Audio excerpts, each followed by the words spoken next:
Thank you, everybody, for tuning in to Coder Conversations once again. If you want to catch up on any previous episodes or get in contact with us, visit us at www.coderconvos.com. I'm your host, Kevin. And I'm Brian Russick, professional drummer, drum teacher based out of the Suffolk County, Long Island, New York area. If you'd like to book a lesson with me, I could be found at brianrussick.com. Joining us once again is recording star and Broadway actress Lisa Kirchner. Welcome back. Oh, thank you. Thank you for having me. Well, I wish I were a recording star, but I'm definitely have. I actually was very lucky. I made 6 albums, and I started out when there weren't radio stations all over the place. It wasn't set up that everybody knew where to go, no indie Bible that I knew of. And I just began calling stations all over the United States. And oh, wow. Yeah.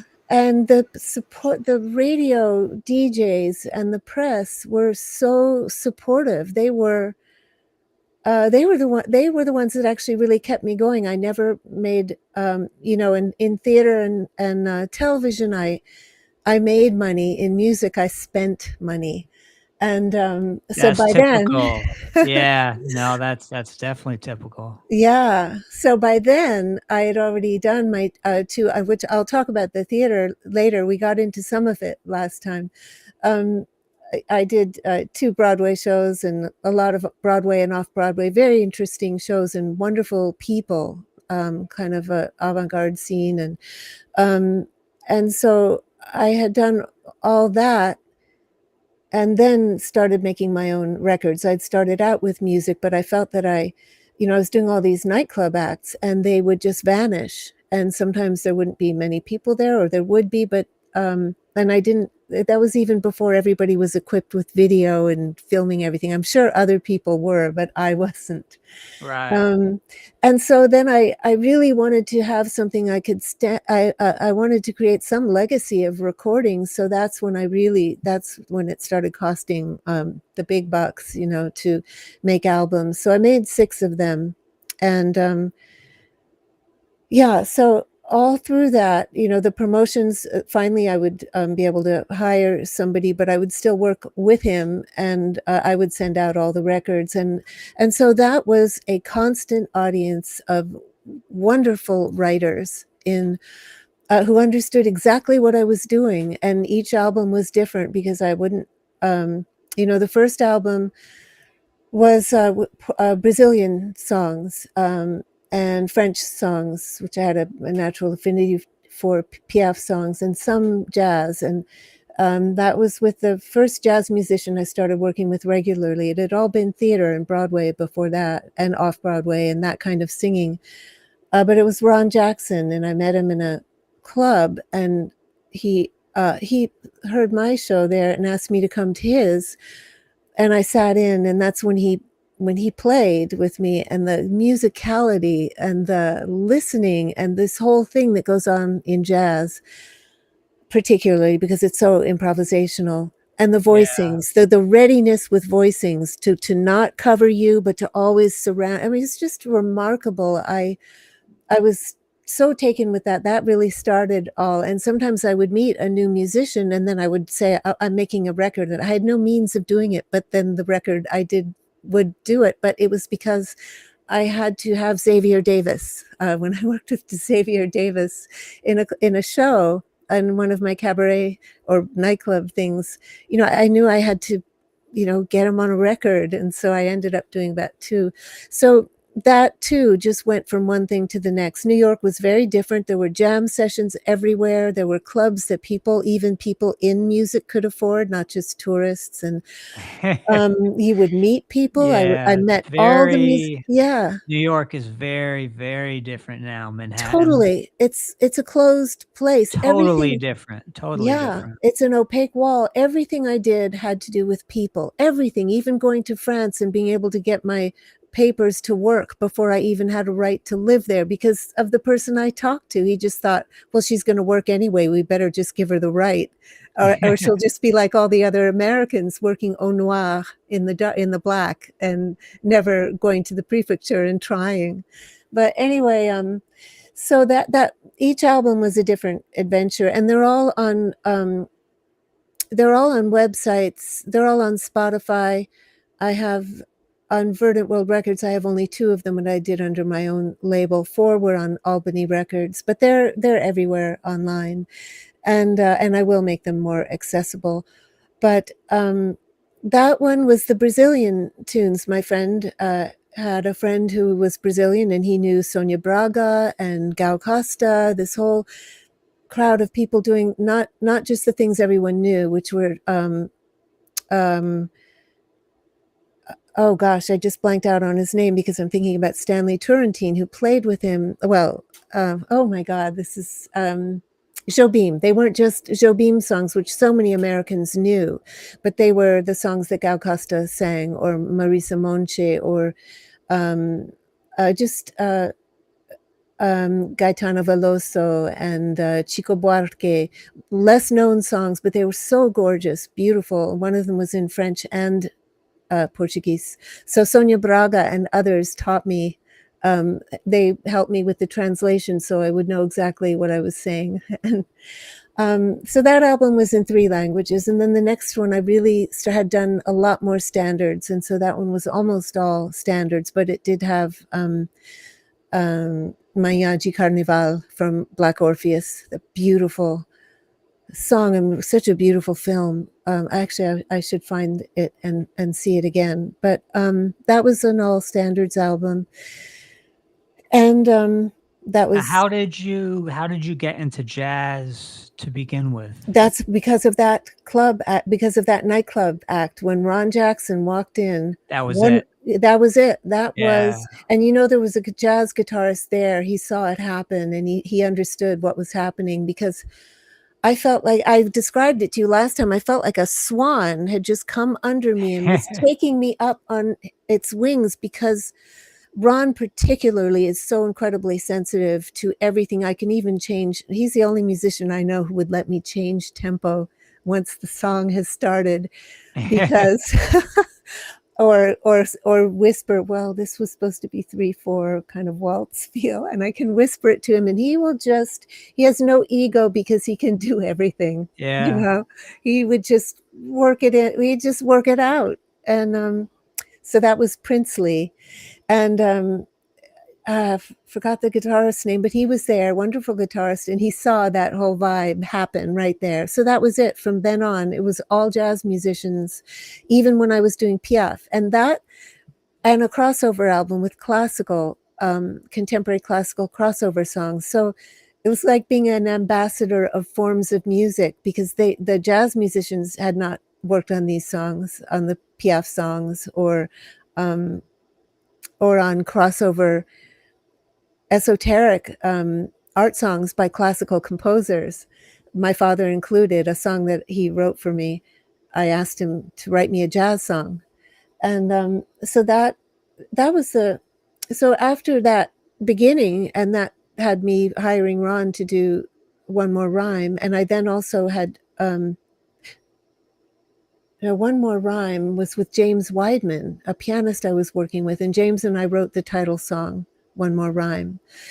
The second one, that was the Brazilian one. Oh gosh, I'm getting them all mixed up. I had them, well, anyway, I won't stop to figure it out. But the first one was One More Rhyme. That was before all the Brazilian songs. That had some French songs on it. And the second one was that standard jazz album. But that was after the event with meeting Ron, because I know that's what got me into jazz. I was singing at Cleopatra's Needle next to my apartment, but I was doing folk songs with my guitar. Oh, awesome. Yeah, in the middle of this jazz club. And that's why Ron was there. I think the owner told him to come by. And then he asked me to sit in on his gig, and then that started my working with him and doing jazz stuff at Cleopatra's Needle and all over those clubs. And there was the Angry Squire. And before that, I'd done the cabaret shows with pianists, wonderful pianists that I also had, that were doing more showbiz, Broadway-ish But there's always a lot of style variation within that because everybody plays every genre to some extent. The third album was I did it in France, in Paris. I had gotten my right to work there, and then Wow. I got a yearly long stay visa. And That's amazing. and I was teaching English as a second language for French companies. I finally got papers. I didn't even know you had to do that. I knew nothing when I did this. And and uh, and that was remarkable. I worked for freelance companies where in one of them they considered us ambassadors of American culture, and people were specific. Some people wanted to learn UK; they wanted that wonderful accent, but others, particularly in jazz, wanted Yeah. American English because they love the American jazz musicians. There is nothing like a French audience listening to a big band coming over there. Yeah. You feel so proud of your country, or at least one did then. And I won't get into that, but that was wonderful. So just to keep my as much as I can getting through stuff. The third album, yeah. So that album I made there, and that was interesting because I was working with French jazz musicians, and they have a different take. There is Piaf in them. There is these variety and music hall show. They have the tradition of French music behind them in their jazz, and they play differently rhythmically. A lot of the jazz musicians grew up in the church, and they lay back, into the pocket, and they never advance forward beyond you. It's just everything lays, and the harmonies that they choose.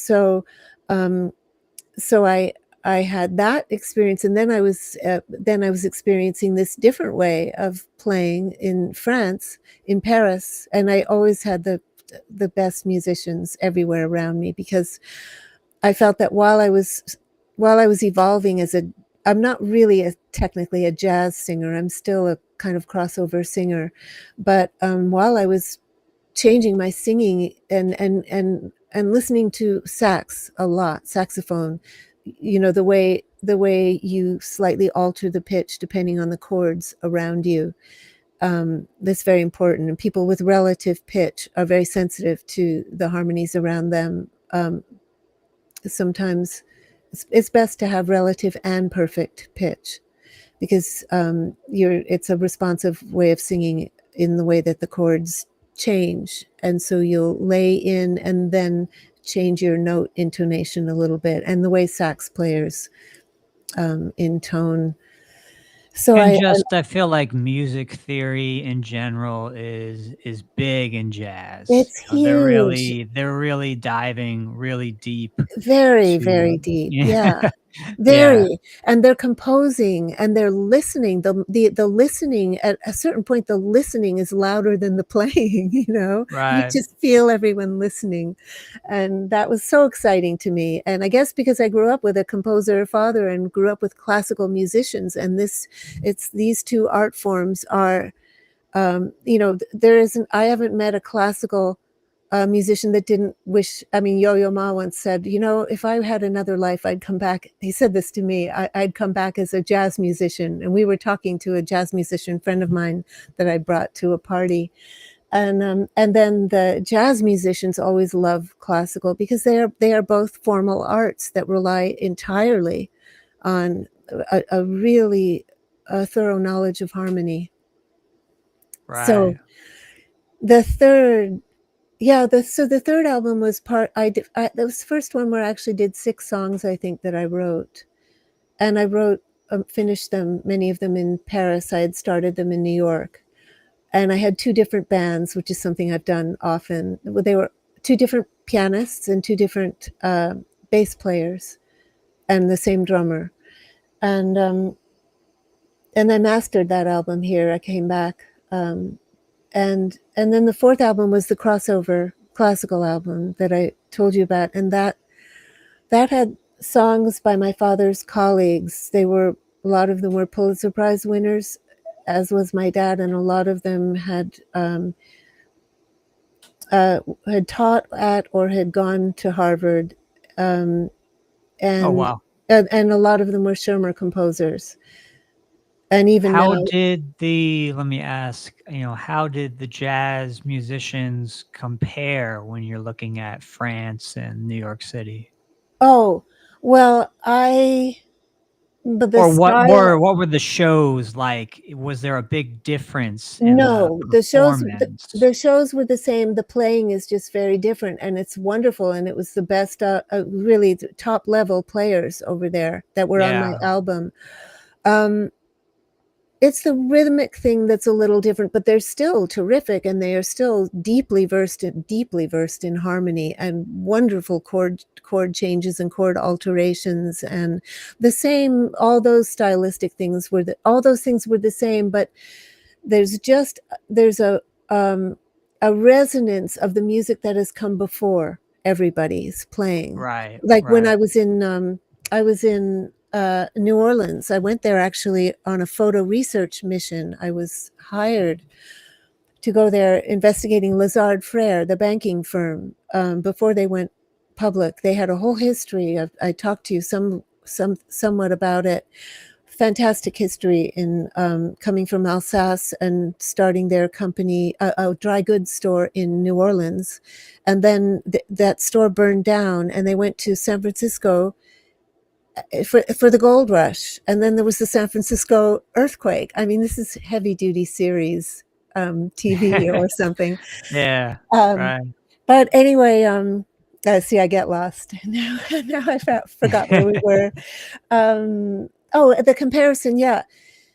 In terms of the style and that layback rhythm and the kind of blues factor in it, I feel I love that. I just love that, and so I loved playing with the American players for that. And the jazz players in France, it was this other thing which I have in common with them, which is my whole Piaf thing and the theater thing. It's not that they're playing it; it's just that it's like a collective unconscious kind of thing. It's in their That's interesting. history. Would Yeah. you say that they're more versed or just more familiar with the material, the people in France? Um, well, no, not well. They're still strictly playing jazz, so there's no one more Okay. familiar. Yeah, then it's not that Yeah. I didn't really do Piaf with them, but it's just a certain the way they play the melodies and fill out the melodies, and but they are still real jazz players, and they have that same tremendous knowledge of harmony. Right. So I loved playing with both of them, and I always, I take home tracks of the players when I meet them because I want to hear what their phrasing is like. Because eventually, I'm not going to use my vocals. There's scratch vocals in the session. There's just too much going on, and I don't have rehearsal time with the musician, so I have to make sure that the tracks are the thing that I want to sing to, and so I'm usually spending more time listening to them, and being the caterer and the business person and the and the camp counselor, making sure they come back after lunch, and Right. and finally, I stopped worrying about that. I catered the lunches with a friend of mine did that for me, so they Oh, wouldn't nice. go away. And get into menu problems about whether they really wanted this sandwich or that sandwich. Um, uh, So, again, I got lost, but that crossover album I was telling you about, those were, you see, in classical, you don't change keys, and these are for kind of more operatic sounding singers. Even the song my dad wrote for me was first done with a fantastic classical singer, Diana Hoagland, and it became part of his opera, and he prepared it for performance at Marlborough Music Festival that summer. But I did later made jazz versions of these contemporary classical composers' songs, and I had to ask each one of them or their publishers if they weren't here anymore. They were all people I knew, or that my father had known before that. I had to ask if I could transpose the songs and if the musicians could make charts. So they were improvising. And then there was one player who was a superb classical pianist, a former student of my dad's, Joel Fan. and Joel played the music off the sheet music that the composers had written, and then Right. the jazz musicians improvised. Ron made me charts, and Xavier made a chart for me. And so he wrote all the chord changes for the classical contemporary songs that never have chords in them. Well, And what's incredible to me about jazz is that someone can just sit down at a drum kit or they could pick up a horn and they can just play. You know, mhm, there's just this ability to just dive right in. yes, And yeah, I often mention, I'm sure you're familiar with Buddy Rich.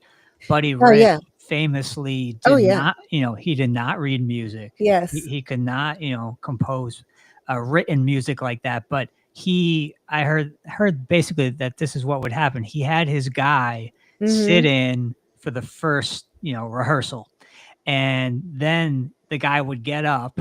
Buddy Rich would sit down and play it note for note all the way through. So it just shows that, you don't have to be real heavy with the theory to do yeah, jazz. It's oh just yeah. you have to have, I think, the willpower, the focus. Yeah. I actually, for someone who came from such a structured background and did have some harmony, I can't I can't bear going at it from or having to write out and do the right voicings. I have it in my fingers from playing piano, and I do everything pretty much by ear. And Right. it's kind of sad because I should have learned to sight read piano, but I couldn't stand it, and I would just get rid of the music as soon as possible. It would be memorized, and then Right. if I forgot some notes, I would just play fast, and then they'd come back. But it was terrible because I would have been independent. I could have read through any music that I liked, and I could have played for myself. So that was a big True. bad decision. That was a big bad bill that I composed for myself, which involved the elimination of something important, just like the big bad bill. For instance, my ability to sight read and have freedom to work no matter what. And same with guitar. I was very lazy about being an instrumentalist. But that album really came off, and the classical musicians, of course, they loved it. They loved the idea. They were thrilled with it, and the jazz musicians really liked learning this stuff, and it it was very successful. Played in terms of the way the others were, basically just in terms of the support from the radio and print press. They understood it entirely and wrote very beautifully on it. And so that was a constant reward where there was no sustainability in any of this, because it's only as long as you have some money that you can do something with that you can make these kind of things. But now everything has to be done at home, and so it will be simpler. It's One very different now. I heard it said recently that, let's say, in the hip hop genre, if Mhm, you want to break a new artist, you want to break someone out into the field, you're gonna have to put around $250,000 into mhm, that first single, which yeah, to me that's insane. But I guess in that world, that kind of money is flowing around to be used. So and it's too bad that it becomes price gouging when you're dealing with people who, like, for instance, in SAG-AFTRA, in the union, where 90% of the people are not working. And I just I don't get into this thing of spending $1,000 on a photo shoot. I've never had to. There was always somebody wanting new clients, putting an ad in Backstage who would do shots and turned out to be really good in fashion, or there was somebody's friend, a fashion photographer, twice. I always had beautiful shots, but I never did that. Once I went to the premiere, well, maybe twice. I went to the photographer that everybody in the business was going to, and I do my own shots. I mean, now I have to, and now it's gotten into where they actually people have to carry around advanced lighting on their cell phones because they'll be stuck in a coffee shop with the horrible lighting, and an agent or casting director will call and say, "Can you upload a shot right now?" So they've got ring lights and they've got everything right on their wow, cell phone. that's awesome. Yeah. And so right now I'm using, you wouldn't know it, but I spend hours, getting the lighting together just on a webcam. And so webcams are great because it's instant, and so you can really learn about every little thing that changes a shot and how to retouch your face with the lighting, so you don't have to do it afterwards, because people want natural shots. But Right. well, yeah. So those were the 4 albums. I never got to. Oh, and then there were 2 more. The next one was one where I had tracks from the '90s that I had never put on an album, and that was about 3 or 4 sets of musicians from different periods, and so that had a lot of songs I wrote, and that had Galt McDermott on it because Galt and I had wrote a song. I did The Human Comedy with Galt McDermott, who wrote Hair, and so Galt plays on that track. It's a very old time track. They're vastly modernized now, but I put that track on because Galt's feel was so great. And Galt came up in church music too, he told me, and he had those beautiful chord voicings and this kind of, he had a very cool groove in that song. So that was nice. And the final one was where I wrote all the songs, words and music. And 3 of those albums had Xavier Davis, I think 2 or 3, and Ron Jackson and Bill Schimmel, accordionist. Bill and I had done 3 Penny Opera together. These are just, everybody chooses the musicians that they know are great. And Right. So there are a whole bunch of other groupings of really great musicians, but I'm so happy about the ones that I found. I considered them a poet because poets of the music, because Yeah. they would understand everything going on in the lyrics and in the music, and they would just play their understanding. There's a quote from Bill Evans. Are you Yes, familiar I with know Bill you Evans? love Bill Evans. Yeah, I love Bill I Evans. was going to Uh, listen up in time for this, but no worries. Yeah, Explorations. His album Explorations yeah, is amazing. But he was quoted as saying, just take care of the music. If uh-huh, you take care of the music, it doesn't matter if you're playing piano in a closet. Someone's right, going to come and say, hey, come and play with us. yes. My father used to have one because I was always concerned with the theater part of it, inner monologue and subtext and blah, blah, blah. Oh, this was on a monologue. I was working on a Shakespeare monologue. And my father, he loved to conduct things like that because he listened to Shakespeare in terms of the phrasing. And if you do the phrasing of Shakespeare, you have said and done everything. You've even done the lighting. You've done the whole theatrical production if you really listen to his phrasing. And so, and then he would, and then I would be, thinking about too psychologically or something. He'd say, just tell the truth. Just tell the truth. Yeah. And it was, of course, true. That's really what you have to do.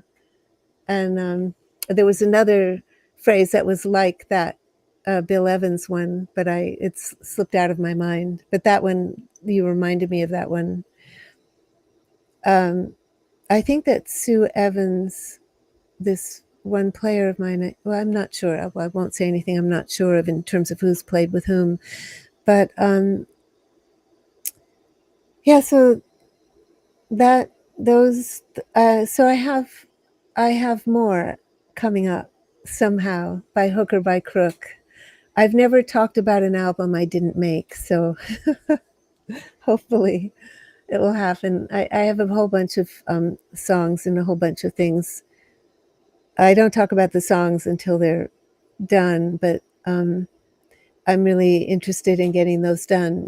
As you have less time here, to me, I start thinking about what I want to create myself rather than doing cover song and as that many cover songs. I did have a second classical crossover album, and I had all the songs chosen. Those are expensive. They have to be, I have to have a transcriber and all of that. So probably I won't get to that, but I do have the songs being written and also a folk song, an album of folk songs. That's how I started out, with Ironically, I started out with Joan Baez, but I ended up singing with Judy Collins. Those would be the Oh, two. wow.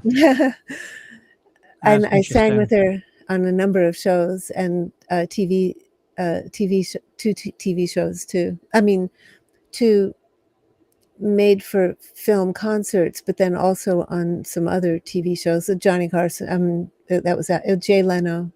That was after Johnny Carson. But Doc Severinsen was still there. Jay Leno hadn't gotten the whole new band yet, so Doc Severinsen was there with his dog. He was a terrific musician. They were such pros there, the studio people, in the way they set up. Yeah, I love session musicians because Yeah. a session musician can just come in, Mm-hmm. you tell them what you want, Yep. and they record, and it's great. Yeah. One take, and you have it. Yeah. Exactly. Yeah. Sometimes I would get 3 different ones just in case, or maybe 2, or maybe people would want to do it again. Yeah, I definitely feel that I've got to get these things onto an album. And then the other thing that we kind of touched on last time were the shows. That started at Sarah Lawrence because there was a really gifted director, John Braswell, he was doing shows with Wilfrid Leach. Will directed Pirates of Penzance and Human Comedy, which I did. He was teaching at Sarah Lawrence, and he and John worked together and had these fantastic shows at La Mama. Do you know about that theater? On 4th Where's it? East. It's on East 4th Street, and it used to be Ellen Stewart had founded it, and she was a real icon, and she lived upstairs, and she'd come downstairs to the theater performances, and she'd ring her little bell and talk to people about the show, and we'd have actors' notes in her apartment afterward. I mean, to be in that era of La Mama was fantastic. Those were the just live eras of everything. Did Yeah, your it's so different now. Yeah. Everything is so different, I wildly. I haven't even tried auditioning since it went online. Not at all. But yeah, everything was accessible. I wonder about this because these were important human experiences which would come about because you were doing something else. And even as a photo researcher, I did this freelance for 35 years while I was doing everything else. I didn't go online to look for stuff at Getty or go on to the United Nations website to look for photos there. I went to the United Nations. I went through the metal check. When I got upstairs, I was left to roam, just roam and go. I went to the photo room. People were working at their desks. They showed me the files. I knew that they were either alphabetical or whatever. In some order, I would be down on my hands and knees on the rug, opening up file drawers and going through the actual photos and talking to people and just being in. And I think that I would walk by a UN security meeting with the door open and just lean in the doorway and listen for a while and then go do my work. And, you wouldn't be able to roam around, Yeah, if you at this went in time. today, Well, you what don't even would get to go. you won't even you I won't even be let in. I'm pretty sure it was Kofi Annan who was leading that meeting. I mean, it was far away, but I think it may well have been. Yeah, it was so exciting. Everybody in their colors of all the, I mean, I call them costumes, but it was their national dress. They would be all in the elevator, people from every different country, and they were all coming to collaborate at the heart of global collaboration in New York. It was thrilling, really exciting. So you would be doing something that you were doing as a job, but then all these wonderful experiences would come with it. It's strange to me to imagine not having had that. in your life beforehand. Right. The shows, a number of the shows that I did were done at Lenox Art Center, where there were playwrights writing new things. I never really did summer stock. And so there I met some pretty extraordinary people who were working on the poet Muriel Rukeyser was there, and she had been the one to do the book for a show on Houdini. And Oh, wow. and there was this actor. He was kind of in a song and dance guy, blonde, really sweet, and his name was Chris Walken, and he was just so nice. And then with Deer Hunter, he just catapulted into being a major star. But at that point, he wasn't that well known, and we all lived there in this villa that a count had designed for his daughter for a wedding present based on an Italian villa, and it was called Wheatley. It was in Lenox, near Tanglewood, where the Tanglewood people would come and stop in there, and we would do shows there. So I did 2 seasons of that, and that's when I worked with Richard Foreman. Do you know about him? Oh, no. Rich, Could you oh, elaborate a little bit? yeah. Well, Richard directed Three Penny Opera with Raul Julia, which I Okay. was in that also. But before that, Richard had a theater called the Ontologic Hysteric Theater. Ontological Hysteric Theater. I'm probably messing up the title as to whether it's hysterical, or it was ontological. And Richard was a very, very well-known avant-garde playwright and director. And he worked with the visual, was involved with perspective. He would create these sets where people would look different sizes based upon how he was designing the set. And he had little strings that he would run across the stage. And they were very esoteric monologues that would be done by main players. And his wife, Kate Mannheim, starred in those shows. And there was a continuation of the character that she played. And these were done downtown in his own theater where he had everything set up.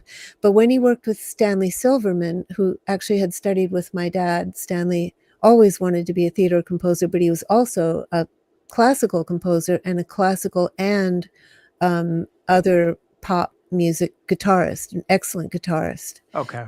And so Stanley, even when I was young, before I knew I'd even be in any of these, he used to come to our house and stay. Sometimes he would play on a concert with my father, classical, or some show would be opening or something like that. And he would tell me about all of us about these shows being done. And then eventually I ended up in one of them actually it started with theater at Sarah Lawrence, because John Braswell, whom I told you about, had done a beautiful show, created a beautiful piece of theater, which went to Lenox Art Center. And so then I was reconnected with Stanley and his wife, Mary, who was the producer. And so I ended up auditioning for Richard. So when he did shows with Richard, they were the one that we did was it was based on the original Fantomas cartoons, in the Parisian cartoons, the hero Fantomas, and well, it was a cartoon strip, so you'd have to actually read up on it to get a better explanation of it.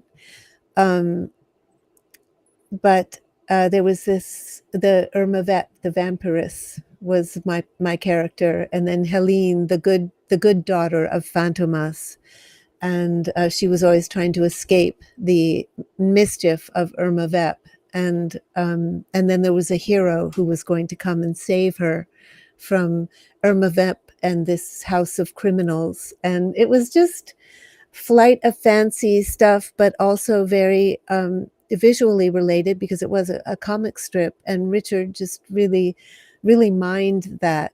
And it was a wonderful show, and he worked like a dancer. Some actors I had heard thought they should give him more direction or give them more direction, but he was like a dancer, so you get positioned and then you have to fill it with a character, so you're left to really create your own character. And so that was a wonderful show to do. And then they ended up doing it was the Mannheim version of Threepenny Opera. Kate's father was the translator, Mannheim.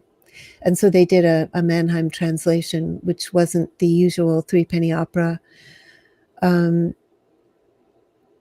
Mark Blitzstein translation of Threepenny Opera, which was a Brecht Brecht production, Brecht and Kurt Weill. It had gone back earlier to a show called The Beggar's Opera in the 1700s. But anyway, that was great. That was wonderful working with Raoul.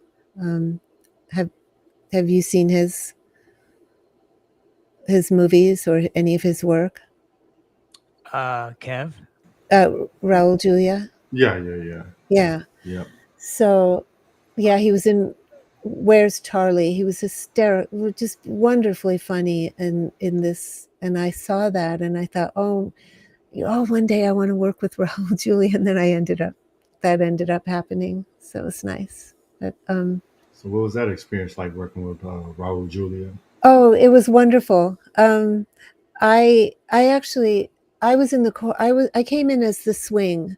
The swing is the person who covers the chorus. You're not in, but you watch from the light booth and you learn where everybody's choreography and placement, and you're ready to go into the show. And I ended up being in the cast very quickly. And then I ended up understudying Blair Brown's Lucy. And so in my understudy rehearsals, I worked with Kevin Kline because Kevin was understudying Raoul.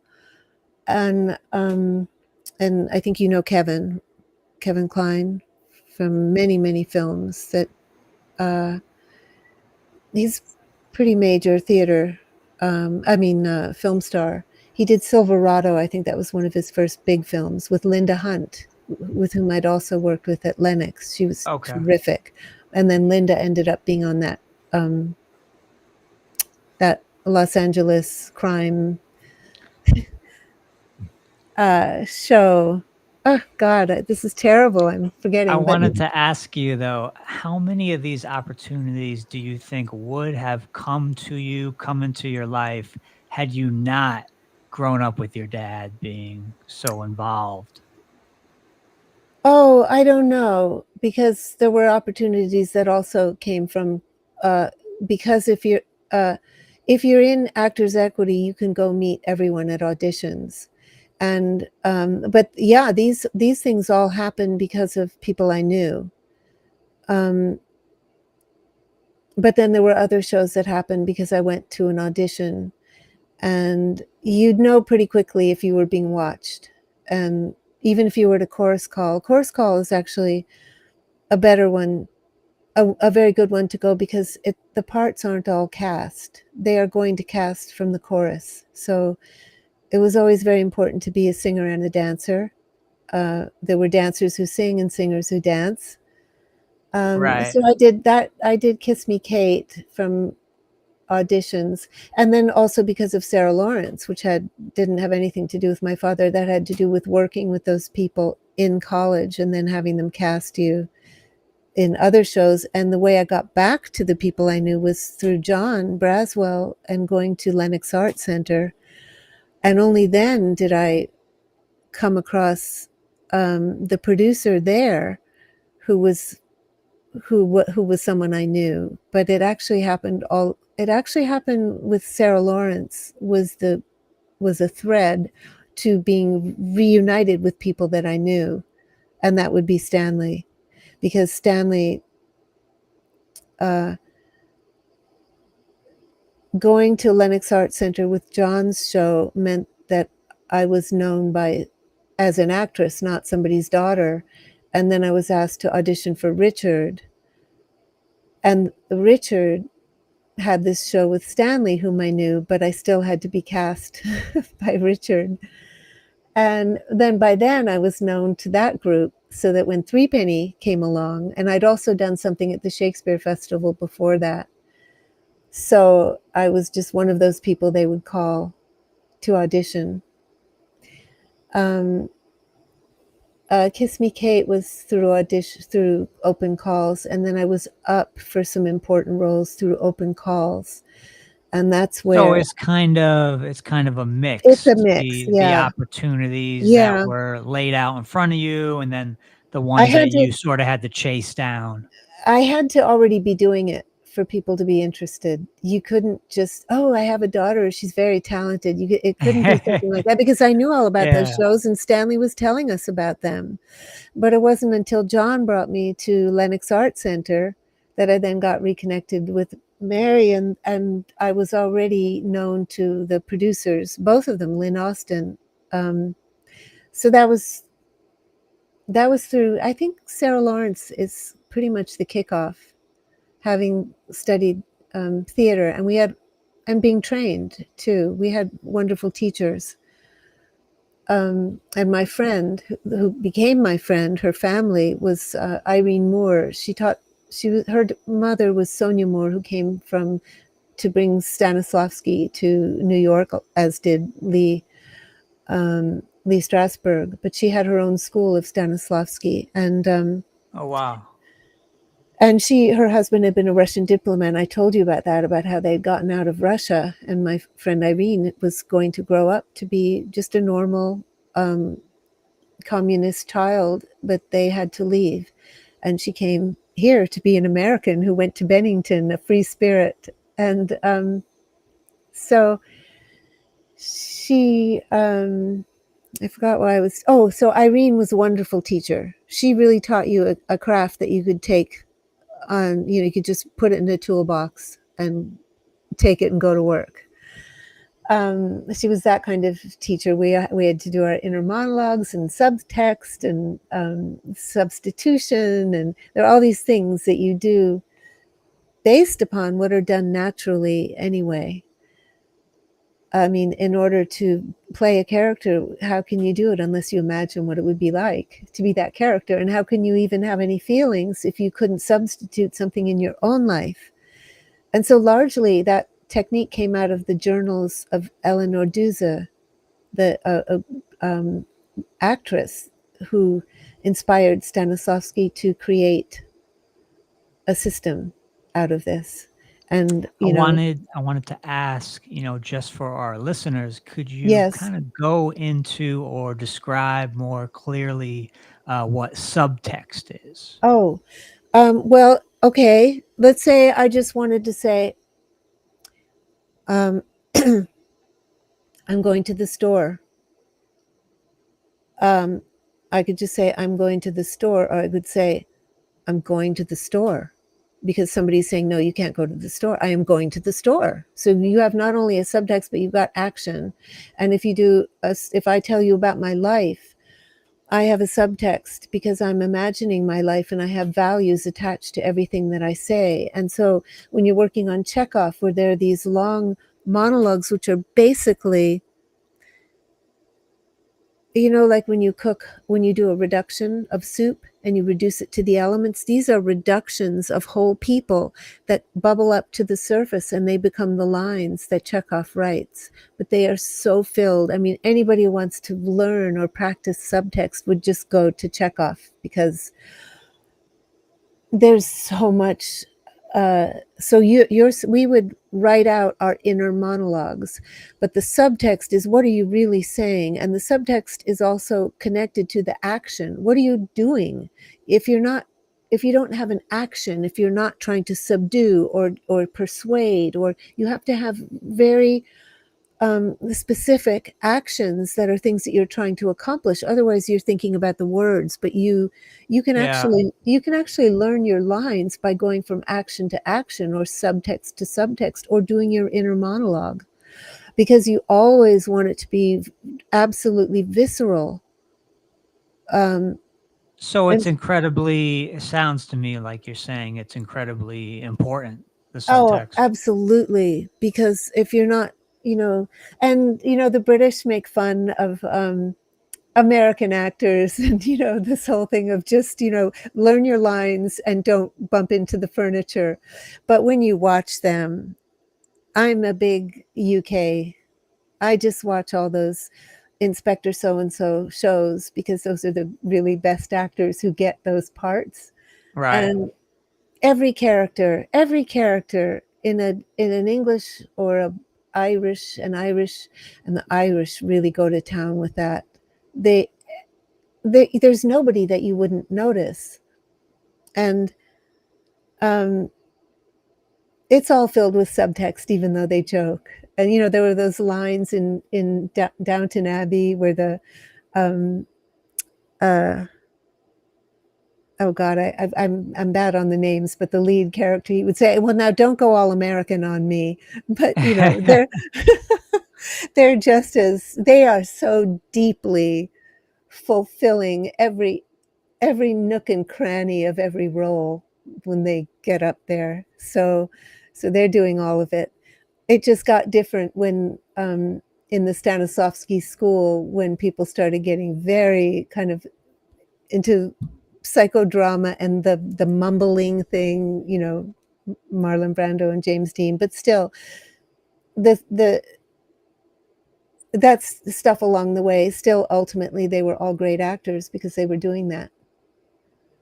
And What was you the, let might, me it, ask, what was the biggest difference between that type of school and, say, a Lee Strasberg? Stanislavski and Lee Strasberg. Yeah.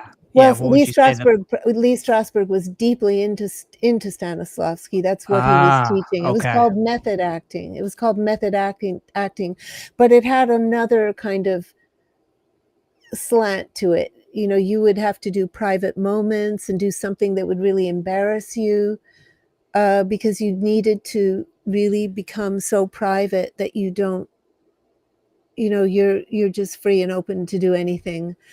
I don't know a lot about the Lee Strasberg school, but still it was based upon techniques, and it was based upon Stanislavski. It then just, and actually his son lives in my building. Oh, wow. Yeah, and I didn't realize that. What are the odds of that? Yeah. And I became friendly with his wife, but didn't know that she was married to, I didn't make the connection. And we met she was from Paris, and we met in Paris a couple of times when I was living there. But so he could certainly tell you more about this, because I wasn't in those classes, and I regret not having done the audition for the Actors Studio in the beginning, because then it was filled with in that era, and when you watch it in that era, before stars moved into everything, TV was left open for up and coming actors, and they had very dramatic narrative shows. Naked City is fantastic. You get to see everyone before they became a star and before they got typecast, like Charles Bronson playing Right. a detective in earnest, and they're all fulfilling all their objectives as actors.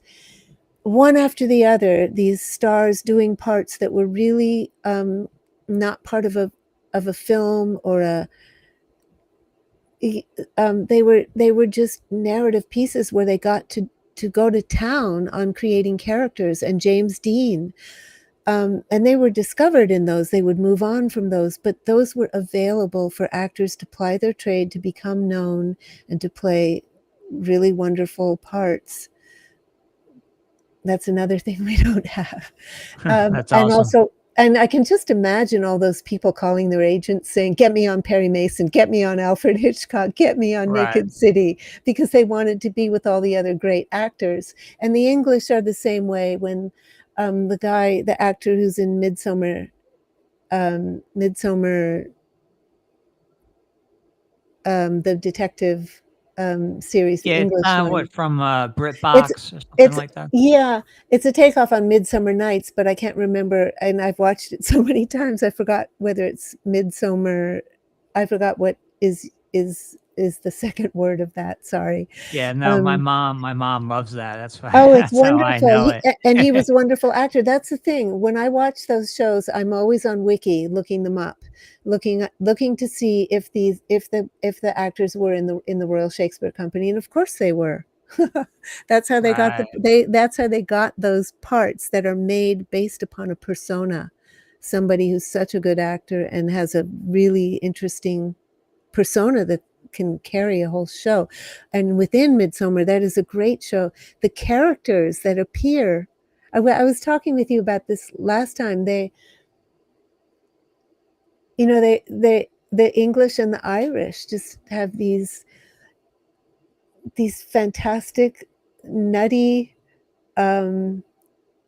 exotic characters. So that actor was talking about how he loved being on that show and the star of that show, because all these other stars would be booked, and so he got to work with the most wonderful actors. It's really, That's unique. Yeah. yeah, That's yeah. definitely So unique. and that's the English version, because they're all so happy working together. Oh yeah. And so it was the same, that 50s generation, well, I'm saying 50s, but not sure when the actor studio started, but that actor studio was deeply important to all the wonderful acting that went on, because it was a system and it was a discipline, and you really had to do your homework. And I don't know, the way shows are going now, we talked about this too, it's like the human drama is not enough, and so it's going to sci-fi, and Yeah. I'm not interested in that. I know a lot of people are. Right. I'm I still want to see characters. I want to see development. I want to see something universal. I think of Spielberg as a kind of a Shakespeare of film. His and then there's that Bertolucci film that is unforgettable, The Last Emperor. Did you ever see that? I haven't seen it. Did you see Oh, it, I Brian? probably. No, I didn't catch that one. It is a huge film. It starts with a little emperor who's about 6 years old, What's and the release year? I don't remember, but if you look up The Last Emperor, Oh you'll yeah, actually I find did it. see that. It's Huh? based in China. Oh yes, it starts Yeah. with China. It's Okay. all through Chinese history and ends under Mao. And Oh wow. I don't want to be a spoiler, but it's one of those things where, like the novel Wuthering Heights, like many of the like Wuthering Heights and other novels, where you go through generations of people, and by the time you get to the end of the book, you've been through so many things having read it.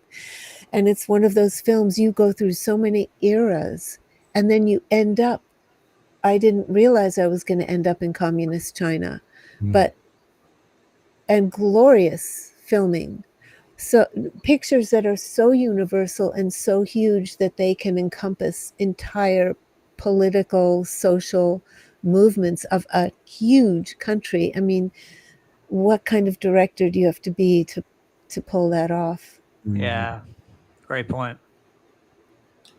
And Spielberg, just with E.T., or another film I saw where the kids are ending up in bicycles in the sky. I can't remember if it was E.T. I'm the worst person to Yeah, E.T. interview in terms of, was it? Yeah, where they're flying in the sky on a It's bicycle just, with ET in the basket, I think it was. yeah, I Yeah. mean, yeah. And Schindler's List was quite something. Epic. Oh Yeah. It was yeah, epic. that's heavy, So heavy, heavy, heavy. epic films is what I'm thinking of. The directors Yeah. who can handle epic films. I guess Attenborough was that way, and I don't know which films he directed that were like that. I don't have a very good education in film, but I've seen lots of films. It sounds like you have a lot of interest in it. I guess I do. Well, I have interest in some films. Yeah. Some films. Well, you're able to go into more detail than most people would be able to. That's what stands out to me. Yeah. Mine is a free associative detail, which is free of facts. For instance, who wrote it, who was the producer, who. Right. But I definitely go deep into it in terms of what the artistic elements were that I don't forget. And like you had mentioned before, the subtext being greatly important. Yes, and those are the elements. That is what the Stanislavski system is. It's to learn to do all those things, and Chekhov is prime because, and we used to, just sit up one in front of the other, and we would do the monologue of Irina from Chekhov, and each person would do it with a different subtext, a different, and you have to endow characters or endow things you talk about with feelings that you have. There were games where you would pass a stuffed animal, and you had to endow that stuffed animal while that animal was in your lap. And so you had to do that exercise and then pass it on to the next person who would do it. And then there were really fun auditions. And I think I might have told you, but you also get into these relaxation exercises before class, where you just really, you imagine things, and you're on a sunny beach, and you just go into this complete relaxation. And I was telling you how my dad and I sort of got mugged. We never saw the weapons, but we didn't want to make a mistake and find that they really did have things. And so there were these two guys, and they were saying, I knew that they were going to come towards us. I knew they were casing a place far away, but I was so into being the daughter that my father would have to notice it first and tell me. I gave over my my autonomy in that moment, not really believing what I actually knew. So then when they came up to us, it was too late. There was this banter going back and forth where they were checking out how much they could push, how far they could push my father, and my father was checking out whether they did or did not actually have concealed weapons. So at one point my dad said, get in the car, Lisa. And that was moving too fast. And then the other one said, the one of them was standing with him, and the other ran over to my side of the car. Yeah. And the first one said, don't move or I'll get your daughter. And then the other one came over to me, but I went into one of my acting relaxation exercises by rote, automatically, because it was sort of, I don't know. I just thought I've got to be as calm as they are. I had the sense that they were just starting out, and this one who came to my side of the car was a little frightened, but he was very timid and very soft. And so I just, in this state, just said, oh, well, no, there's no money in there. Oh, that's my makeup. And really, that's where the money, just talking very calmly so that there wouldn't be some sudden jolt into action. Oh, yeah. But it was just very funny. Interesting. It was funny that it just came over me I didn't summon it. It just almost like autopilot. Exactly. Yeah. Yeah. The little things that you carry with you that might be of use sometime. If you're lucky, that will be of use. If you're not. I guess one final question I would have is what were you not able to do that you did want to do or you want to do now? What's something that you got passed over on it, or you just weren't able to find the right opportunity? I think that's in the area of having made a sustainable career. Yes, I would have liked to have been able to lose that 20 pounds that everyone wanted me to lose, because my look was ingenue leading lady. You had to be a certain weight, and when you got hired as an understudy, you had to cover somebody and fit into their costume. And so there was my first Johnson Lift show. They wanted me. It's one of those situations where you walk in and you know they're watching you. Right. And they're interested. And you're just dancing with a big group, or doing a pirouette, or doing something as simple as that, but you know that all eyes are on you and they're seriously, they're thinking. So that turned into a thing where they did want me for that understudy, but I couldn't fit into the costume of the lead. And Okay. so they had me as the first alternate. And so I made some big mistakes like that, because I did have all the chances for that, a career that's a platform career from which you can be known, and then you can have a lot of actors, you don't even know it, but they've got blues bands, or they tour, or they're deeply into Right. music, and they're making records because they've got the opportunity. So I would have liked to have had a sustainable career. I love film, the art of it, but I love theater too. I loved comedy and Noel Coward. So I would have liked to have really been serious about all of that, and had what people were almost knocking on the door of my brain to say, "Hello, Lisa." I remember once. Well, it sounds like you really had a lot of, either way, it sounds like you had a lot of fun. Yeah, I had good experiences, and photo research was also another thing going on at the same time, which was interesting because I spent a life looking at photos, which feeds your imagery and helps in songwriting vastly. Right. And certain knowledge of things. But yeah, interesting things have happened. Adventures. But yeah, Lisa, it was a pleasure having you back on the show. It's a pleasure always to be with you. Thank you so much. Yeah, thanks. Yeah, thanks I for hope I coming didn't go on. off and just do a monologue there. Yeah, But thank you. Whenever you want to come back, we'll set it up. We'll get you back. Thank you. I'll have to have new things to tell you. Absolutely. Well, it will be a joy. Yes. All right. Well, thanks.